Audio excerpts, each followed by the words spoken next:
We please turn to Proverbs 3, verses 13 to 18. Whātoto tolu, whaiupu sifuru tolu, sifuru walu. Proverbs 3, verses 13 to 18. Whātoto tolu, whaiupu sifuru tolu, sifuru walu.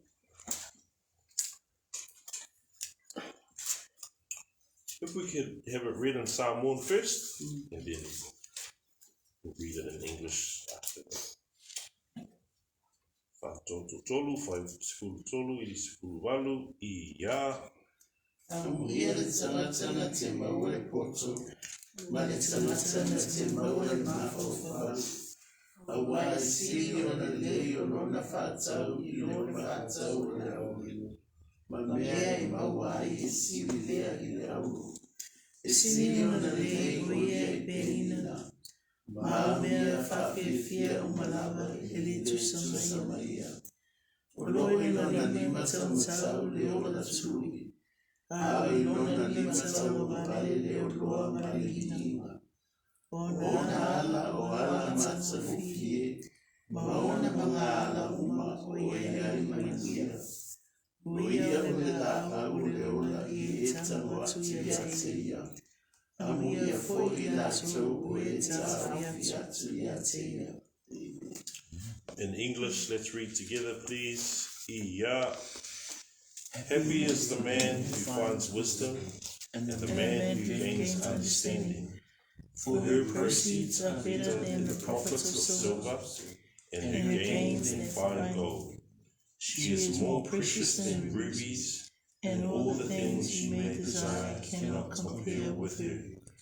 Length of days is in her right hand, and her left hand riches and honor. Her ways are always of pleasantness, and all her paths are peace. She is a tree of life to those who take hold of her, and happy are all who retain her. Dear Heavenly Father, we pray that we are those happy people who treasure wisdom, Lord, above all, treasure Christ above all, Lord. And we pray as we go through the study that we take out these nuggets, all these treasures, and apply them to our hearts and to our lives. In Jesus' name, amen. So we come again to these words that we've heard before. Wisdom, understanding, and we see them as treasures again. Now, divine wisdom yields the richest treasures. And in this portion that we've looked at, we need to consider wisdom above everything. Now, when we look at verses 16 and 17, what are the blessings of wisdom? You see here length of days, long life. You see riches. You see honor. You see that there are ways of pleasantness, and there's peace. Tree of life to those who take hold of her. And that tree of life, it's an expression, metaphor, referring to temporal or spiritual renewal. So, when I read some of these words, I think about finances, economics, investment. When you see words like gains, proceeds, profits, silver, gold, rubies, in the King James Version talks about merchandise. These are words of business. These are words of economics. And when we invest in something, we want to make sure that we pour into something that will have a long-term gain. If we got some money and we invest into something, we've done our due diligence. We want to make sure that what we pour into it, we get something more back. Now, I looked at the word pleasantness in verse 17. It's the Hebrew root word, noam. Pleasantness means kindness, being pleasant, delightful, beauty, there's favor, and there's agreeableness. So that's a fruit, that's a riches that we get from seeking wisdom, from treasuring wisdom. And I thought, just by chance, in my study of this, same chapter number and the same verses from James. So James 3:13-18. If we could turn there, please. Because it talks about wisdom as well. It talks about heavenly wisdom versus demonic wisdom. So, James 3 verses 13-18. Ia kopo tolu, whaiupu sefulu tolu, ile sefulu walu. I will read in English and then we'll have in Samoan, please. James 3:13-18. Who is wise and understanding among you? Let him show by good conduct that his works are done in the meekness of wisdom.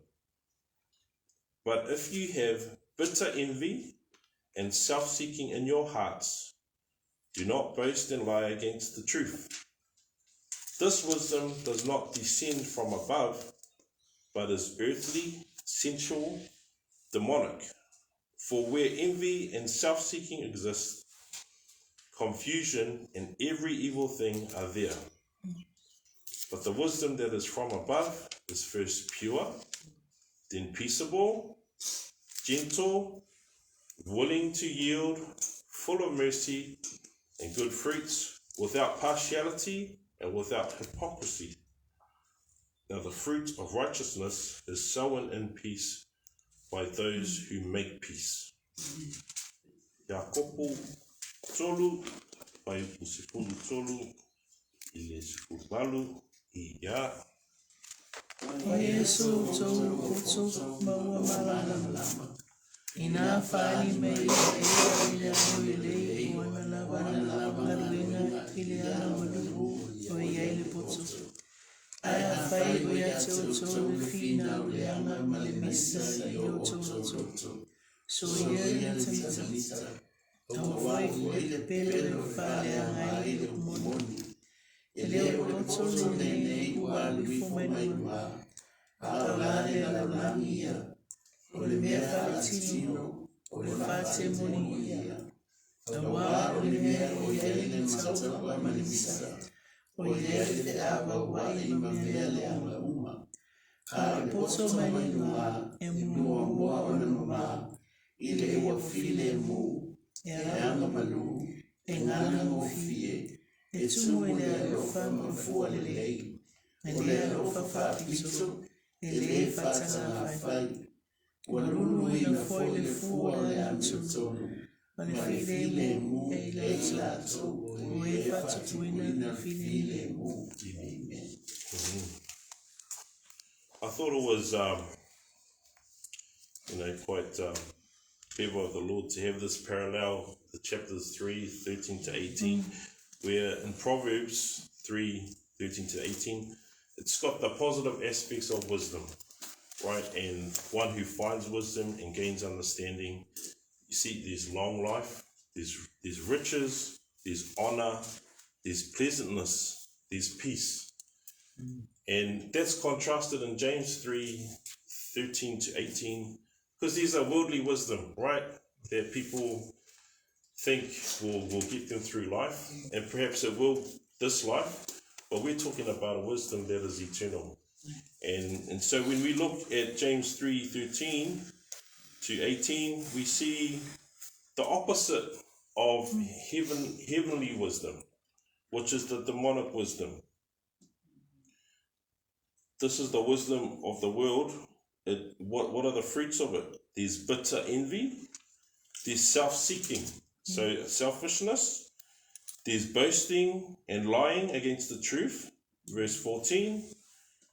There's verse 15 says it, this wisdom does not descend from above, but is earthly, sensual, and demonic. Okay, verse 16, confusion. every evil thing is there.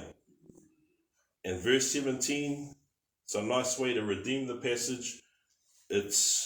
But the wisdom that is from above is first pure, peaceable, gentle, for us willing to yield, mercy, good fruits, without partiality, without hypocrisy. Verse 18, now the fruit of righteousness is sown in peace by those who make peace. Now, I talked a little bit about investment, and I'm going to end with some financial advice.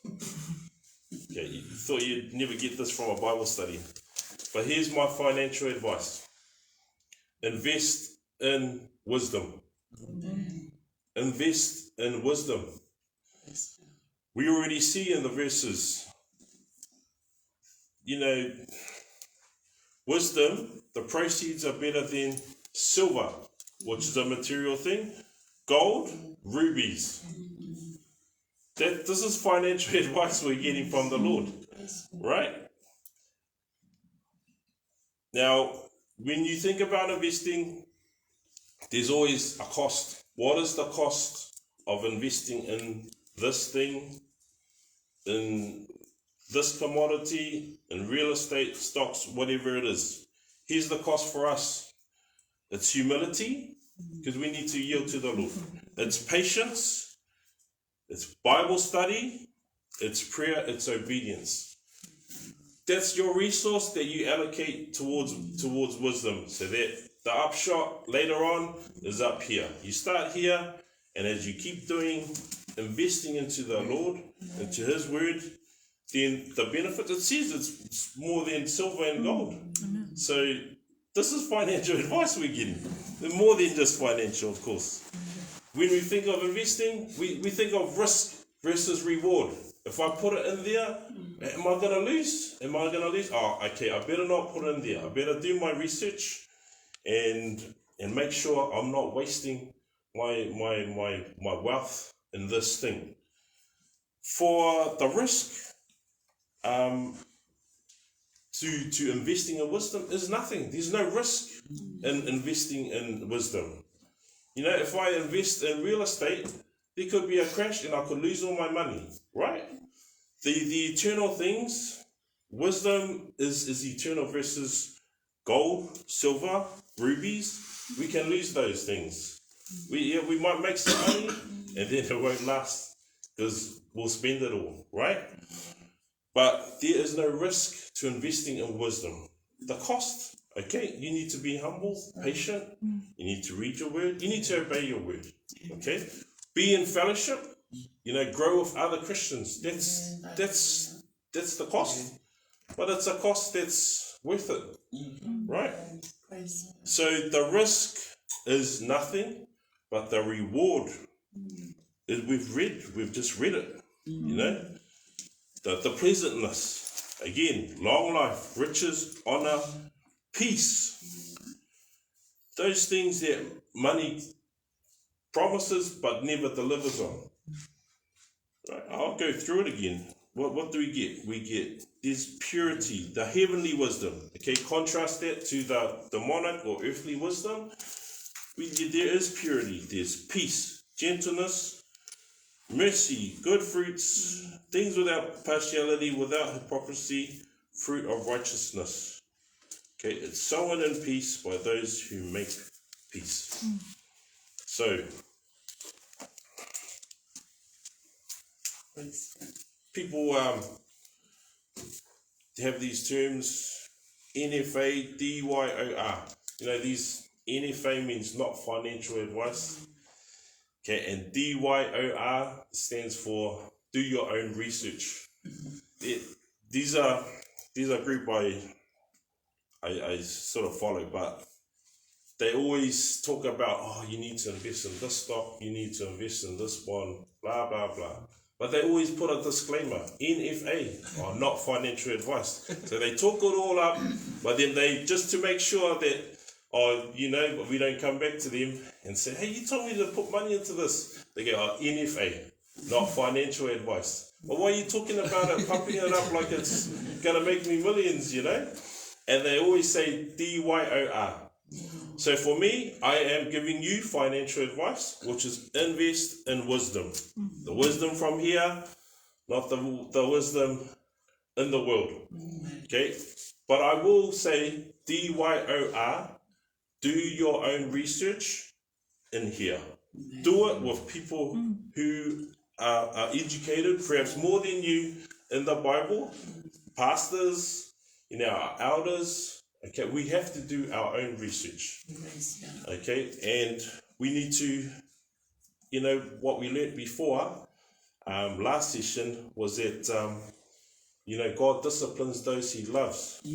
Okay, so, we weigh it all up with what we've learnt here, with loving the brethren, and with lining up everything that we've learnt, so that, we know we're investing, we're doing our own research, but then we're putting our cost, we are putting our resources into it, and the gain is eternal. And we know all the treasures are summed up in the person of Christ.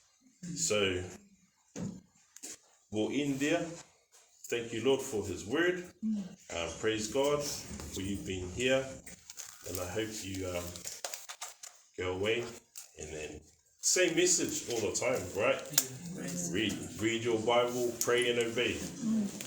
We just say it in different ways, but it's the same thing. We say every Bible session, every sermon, it's the same thing. And so invest in wisdom. Praise God for His riches, eternal, unfading, undefiled, imperishable. 1 Peter, we've been talking about that. Amen. So praise God. We will now stand and we'll sing a song of worship to the Lord, and then we'll go into our prayer.